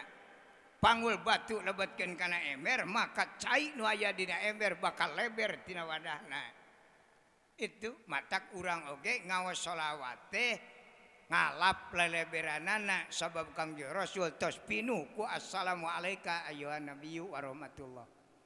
Naon rahmat Allah teh luas nama nu disebut rahmat Allah nu dipasikeun ka Kangjeng Rasul sawarga neraka katup pangeusina bumi langit sareng pangeusina dipasikeunana ka Kangjeng Nabi Muhammad SAW. Pada dasar hakikatna urang aya di alam dunia teh ngadon calik dina lahan Kangjeng Rasul ieu teh. Sab assalamu alayka ayyuhan nabiyyu wa rahmatullahi. Itu ieu jagat teh anu Kangjeng Nabi paparin Allah. Ngan Kangjeng Nabi bijaksana. Assalamu alaina wa ala ibadillahis sholihin. Tah eta Kangjeng Nabi teh. Itu. Kumargi Kangjeng Nabi ningalikeun sifat syahida. Sae teu aya jalmi anu ngece ka Kangjeng Nabi. Sadeana jalmi raresep tapi kasarumping ka Kangjeng Rasul. Muhammad ari anjeun sae-sae teuing akhlak teu nganggo akhlak naon? Diwaler ku Kangjeng Nabi, kami mah make akhlak Allah. Naon ngaranna? Islam. Milu atuh kami ka Islam, jalma teh harideng. Muhammad kami milu ka Islam, Kangjeng Rasul teu acan tiasa ngawaler. Henteu nyebatkeun hayu, henteu nyebatkeun entong. Naon margina jabatan kakara Nabi. beuki lami beuki seueur jalmi nu hoyong lebet kana Islam Kangjeng Rasul teu tiasa ngawaler maka Kangjeng Rasul diangkat ku Allah Ta'ala ti bumi ka langit anu ngawitan diisrokeun heula ti Masjidil Haram ka Masjidil Aqsa ti Masjidil Haram ka Masjidil Aqsa perjalanan mapai-mapai tilas karuhun-karuhuna para rasul anu ti payun di Masjidil Aqsa teras ditinggalikeun kana alam hakiki alam akhirat sawarga neraka teh ka Kangjeng Rasul mah ditinggalikeun itu kumaha hasil karya jalma anu bageur di alam dunia katingali ladangna kumaha jalma anu carekeun di alam dunia katingali ladangna matak percaya Kangjeng Rasul sajabine ti iman ilmu kuat teh aslina sawarga neraka teh katingali ku Rasul kakala Kangjeng Rasul ditaikeun ka langit kahiji di lawang langit kahiji patepang sareng Kangjeng Nabi Adam alaihissalam nuju calik dina kursi emas ditaretes ku inten berlian kulitna Nabi Adam teh bodas semu koneng jangkungna Nabi Adam 78 meter Nabi Adam teh jangkung teh Pak itu mun ayeuna sakaritu mah heureun alam dunya matak nu ayeuna mah dilaleutikan aja sameter saparapat teh itu papada utai ge leungeut teh heureun teuing itu Siti Hawa alaihissalam 48 meter itu teteh parawan teh 48 meter upami urang dieu urang Cianjur aya parawan 48 meter moal laku teh jelema itu kajangkungan teuing bangga nyeun imahna itu Siti Hawa mah 48 meter ayeuna teh Nabi Adam aya di lawang langit kahiji bilih bade jarah mangga ka itu caket lawang langit pisan itu hai barisa maka itu bisa majarkeun bohong baheula aya Nabi Adam naik ka langit kadua patepang sareng Nabi Isa alaihissalam teu acan dipupusan Nabi Isa mah mesti aya kieu sapertos urang kieu aya jiwa ragaan itu nah make teu acan dipupusan sejarah di alam dunyana teu rengse itu nama ketirengse waktu Nabi Isa ngajabat Rasul di alam dunia ayat tatangi bumi na istri ngalahirkeun itu dan ngalahirkeun mah istri sanes pamegetnya itu sanajan anu pangpayuna ngalahirkeun teh pameget jadi awal-awal nama nu sok ngalahirkeun teh pameget teh itu ngan kusab ibu-ibu majelma sulit pada ningali lalaki ngajuru darhayang jadi bikin ku lalaki matak lalaki mana pika ini ke kapok ngajuru itu nyeri bari toge itu piraku nah make piraku pangpayuna Allah ngadamal jalmi anu aya wujudan teh Nabi Adam alaihissalam di sawarga can aya awewe kusab Nabi Adam hulang-hulang wae teh aya batur di alam dunya pencet tulang tongong Nabi Adam ku kudrat Allah subhanahu wa ta'ala berejel Nabi Adam ngajuru Siti Hawa alaihissalam masak nupang payuna ngalahirkeun teh pameget Nabi Adam ngan kabeh dienakeun kapok ka urang 2 kali boro-boro ngalahirkeun men geus gudi keur lalaki mah kope keur maranehna itu nepi ka ina ge tara lalaki mah garuluh gitu nah awewe make hayang tadina teh panena riweuh geus kitu mah matak sok aya nu nyebatkeun cenah awewe mah ngajuru teh bangga bohong cik lalaki anjeun kungsi ngasaan bereto nya naon bangga ngajuru itu berarti bang uhuhan wungkul tara aya we nek ngajuru lulumpatan tara cicing we paling sakitu itu dan nu bangga manger pameget teh sok raroskeun ku bapa ayeuna istri bapa bade ngalahirkeun asal nyebut we cek nu riweuh malah laki ku cara kajir ka dieu batur nu ngaheujeunna lalaki nu teu dek ngajedogna ka imah kaburuan jempe awewe kakarek nek udud kakarek dicabak can diseungeut-seungeut acan geus deui celeng udud ge hiber gitu naon sabna apa ngajuru teh bangga gitu eta batak aya Nabi Adam tah zaman Nabi Isa alaihissalam ngajabat Rasul aya istri ngalahirkeun puterana pameget carogena sumping ka Nabi Isa, ya Rasulullah itu pun bojo bade ngalahirkeun itu nyuhunkeun dilayad pangdoakeun pun anak. Yuk jeung Nabi Isa kaitu kami. Kaitu Nabi Isa teh ka bumina tatanggina kaleresan murang kalihna teh tos diibakan. Tos dibedong. Barang sumping Nabi Isa teras Nabi Isa teh ngangkat panangan bade ngaduakeun orok. Anehna eta orok barang Nabi Isa ngangkat panangan orok teh luncat itu ngagajleng tina tempat sare cerek ka tengah imah teh jadi berat badanna teh 3 kintal setengah eta teh sekali luncat untung teh 10 kali luncat gitu sekali luncat teh jadi 3 kintal setengah rewas Nabi Isa barang ditutup tarangna eta budak aya tulisan dina tarangna ana adu wallah itu kami teh musuh Allah teh ya wa terang-terangan ngaku musuh Allah. Batak saur Nabi Isa ka ibuna, ibu geuning putra teh kitu, kumaha cenah Gusti Rasul tingalina tarangna. Itu ngaku musuh Allah, jangakeun cenah Gusti Rasul kumaha saena nyuhunkeun widi kami ya budak paling paehan. Itu mangga cenah aya kira saena kitu mah sabila mun nepi ka gede bakal madarat ka balarea. Mangga sarepet Nabi Isa nyebut peda Nabi Isa teh.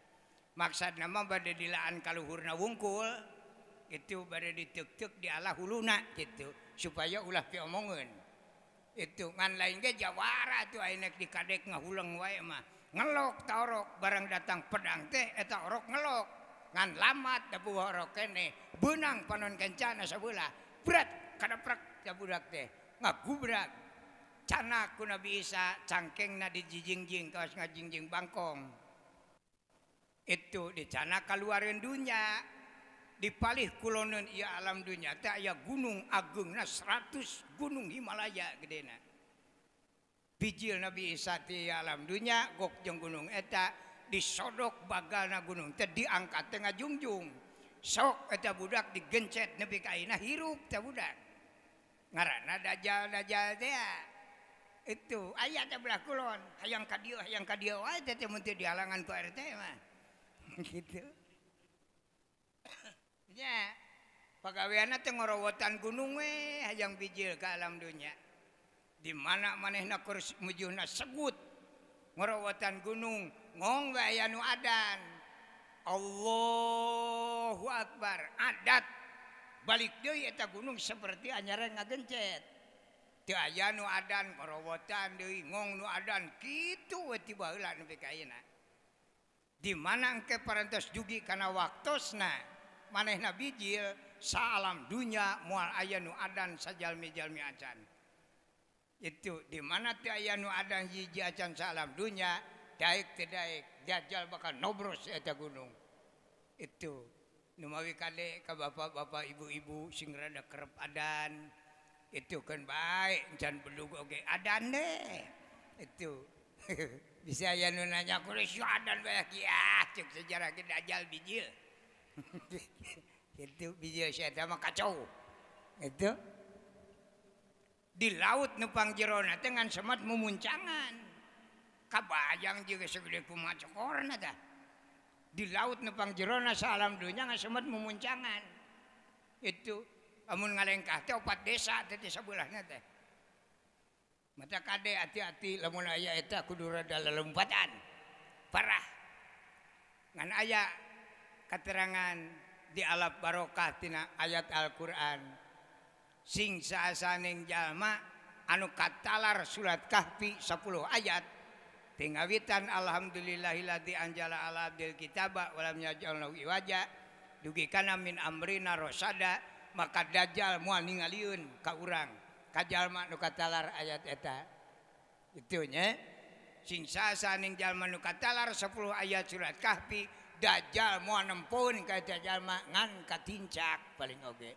kitu we eta mah pilih we kitu teu katinggalian ngan kaidak itu anggar pejet-pejet kade gitu dajjal teh tamodana ino urang sing keretol adan ibu-ibu nuju masake adan Musaur carogan nanaona si ibu aing sejarah ribu gitu dajjal sia mah kacau gitu nupang payuna diubek teh di laut Nabi Khidir. Itu Nabi Khidir alaihissalam diubek di laut. Itu hadirna teh teu kenging Pak.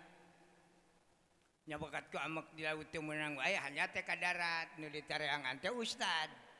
Itu nya ustad mah riweuh diancam. Itu sabab cek manehna musuh pang berat-berat nama ieu we kiai ustad ajengan. Matak barudak ayeuna teh rada taluk jadi ustad teh. Jadi kiai ajengan teh saroakeun ulah diancam. Gitu. Nya, matak ayeuna mah teu aya ustad sepuh-sepuh teu aya bisi diancam manten. Gitu. 50 keungkeung 60 tahlil weh. Itu siapa panjang-panjangnya diancam. Gitu. Nu ngarora mungeun mending sakola we cenah. Jeung masantren mah paling untung jadi lebe. Itu lebe mah paling untung cenah nyambakan nu paeh. Gitu. Nah, eta di langit kadua ayana engke bakal lungsur deui ka alam dunya di mana dajjal asup ka alam dunya. Teu aya deui imanganana iwati Nabi Isa, matak Nabi Isa lungsur ka alam dunya. Cek Nabi Isa urang tuluy-keun deui cenah hanca bareto aing karek benang matana. Itu anu mah huluna paing. Itu kakarek ditiglas ku Nabi Isa. Coplok we sirahna teh teh aya baudan. Itu sekali ngepang teh blenyeng we. Itu henteu diangeun da bau cenah bejana daging jelema, pijeun we. Gitu kakara Nabi Isa dipupusan ku Allah Taala. Tugasna selesai.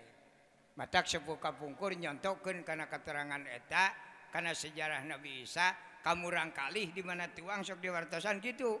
Wayahna sia tuang seepkeun ulah sok nyesakeun sangu sahuap. Eta teh sejarah Nabi Isa. Nabi Isa teh teu anggeus padahal mun bare teu dipaehan mah. Itu moal balik deui ka dieu Nabi Isa. Ya mah kalah disesakeun sahuap deui beunang matana unggul sabelah. Nya balik deui ka alam dunya. Itu naik deui ka langit katilu kaopat kalima kagenep deui katujuh bahkan karituna karokrok kamustawan ka Sidratul Muntaha. Dugi ka dinya Kangjeng Nabi di bulan ku mega bodas hampir kapeyuhan Kangjeng Nabi. Sujud ka Allah saur Kangjeng Nabi bari sujud. At-tahiyyatul mubarakatus sholawatut thayyibatu lillah. Diwalar ku Allah Ta'ala. Assalamu alayka ayyuhan nabiyyu warahmatullahi wabarakatuh. Walardaiku Kangjeng Nabi. Assalamu alayna wa ala ibadillahi sholihin. Berai mega teu aya neme dirinya Allah ngadawuh Muhammad anjeun ayeuna ku kami dibere jabatan nu kadua risalah. Itu. Jadi pamenak pengalaman abdi Kangjeng Rasul dimi'rajkeun sanes kenging salat tapi kenging jabatan Rasul.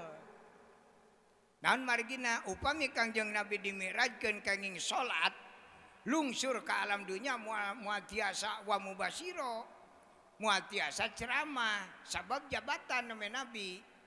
Itu matak didinya Kangjeng Nabi dipasihan jabatan Rasul ngaju Kangjeng Rasul. Gusti abdi dipasihan jabatan Rasul naon atuh pidameulun abdi aqimus sholat. Ayana aqimus sholat teh pengajuan ti Kangjeng Rasul naon pidameulun Rasul. Diwalar ku Allah aqimus sholat.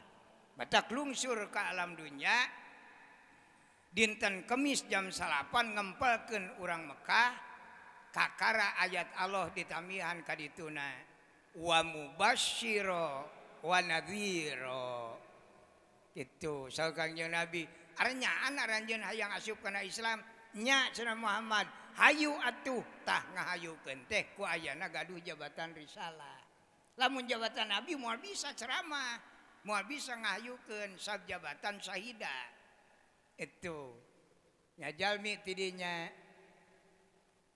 aya nu ngacung tengah tuwu pameget saur Kangjeng Rasul saha cenah eta nu ngacung abdi saha Abu Bakar ka dieu cenah Abu Bakar majuneun ka Kangjeng Rasul aya naon cenah anjeun ujang ngacung abdi mah ngacung seten kanggo abdi bujeng-bujeng salira ka langit sanajan notos langit keur abdi percanten naon cenah pidameulun abdi salat siap abdi salat matak ku Kangjeng Rasul dipasihan hadiah as-siddiqu matak nyamung tidinya Abu Bakar Siddiq ta asidikuna teh kenging hadiah ti Kangjeng Rasul nupang payuna percanten kana diserokeun dimirajkeun.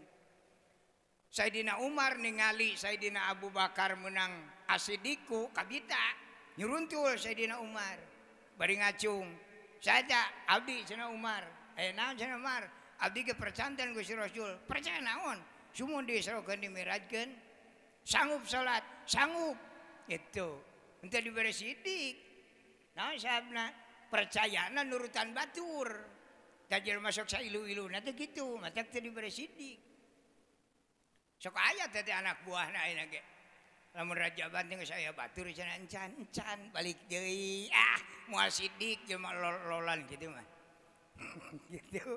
gitu geus aya batur karek nyampeurkeun teu kaji saya nyampeurkeun ngadegon loba batur moal sidik jelema lolan gitu Sayyidina Utsman gitu ngacu naon Utsman abdi ge percanten nya siap salat geus teu dibere sidik jelema lalutur-nutur batur mah teu boga prinsip itu Sayyidina Ali sami teu dibere sidik aya istri tengah tuwu Pak suruntul kadinya teu ditaro saha eta ku Kangjeng Rasul suka Kangjeng Rasul saeta henteu saur istri mayunan Gusti Rasul abdi ge percanten kana diisrokeun dimirajkeun sarta abdi siap ngalaksanakeun kana salat saeta istri naon sababna teu ditaro saeta apal renjang sabumi Siti Khadijah itu maknya ke pamajikan saeta kira-kira tuh kade urang oge ka istri urang ulah kitu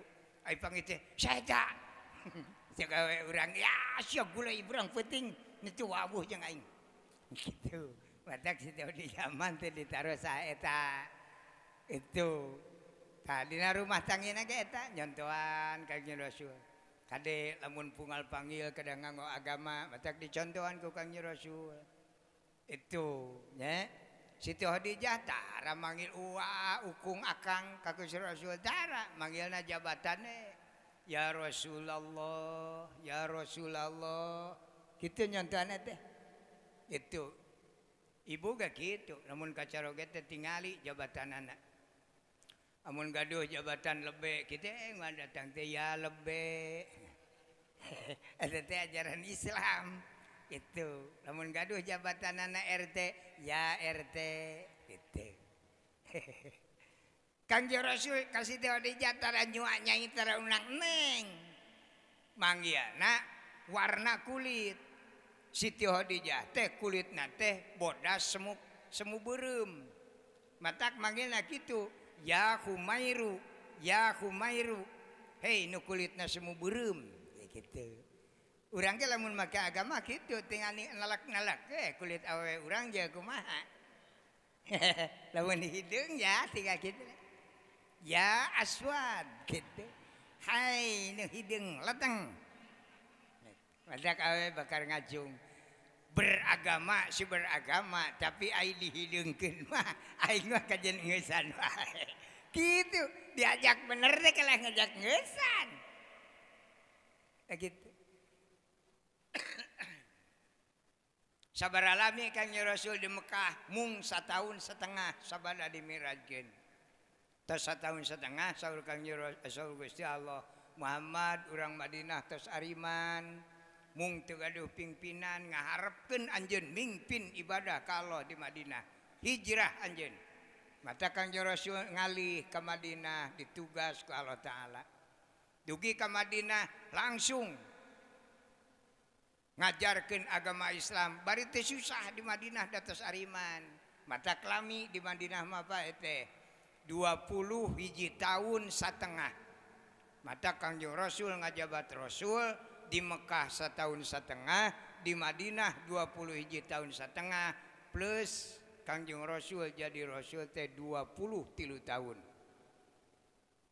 itu salami 23 tahun nyebarkeun agama Islam ku Kangjeng Rasul mah salam dunya nyerepet Islam teh mapai kalebet ka urang Indonesia Islam teh dugi itu matak saur Gusti Allah taala Muhammad anjeun cukup luas nyebarkeun agama kami lelah anjeun nyebarkeun agama kami dan mubalikna ge capeun jenis itu ya mah ngabijakeun anak itu mujeuhna usum istirahat matak dipupusane Kangjeng Nabi di Madinah tah mubalik teh ari Kangjeng Nabi pupus mah jadi henteu aya omongkeun deui bingung ngomongkeun jamaah terus mah amun aya keneh mah diomongkeun deui itu rupina urean ti abdi cekap sakitu kalah kabujeng pupus manten gitu nya mudah-mudahan tahun hirup aya deui nu sae mudah-mudahan janten ilmu nu manfaat barokah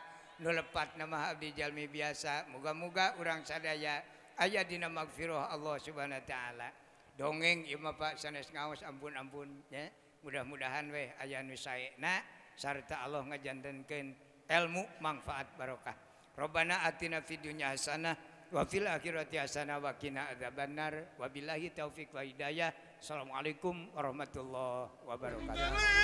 San kasep ngahiang duka ka mana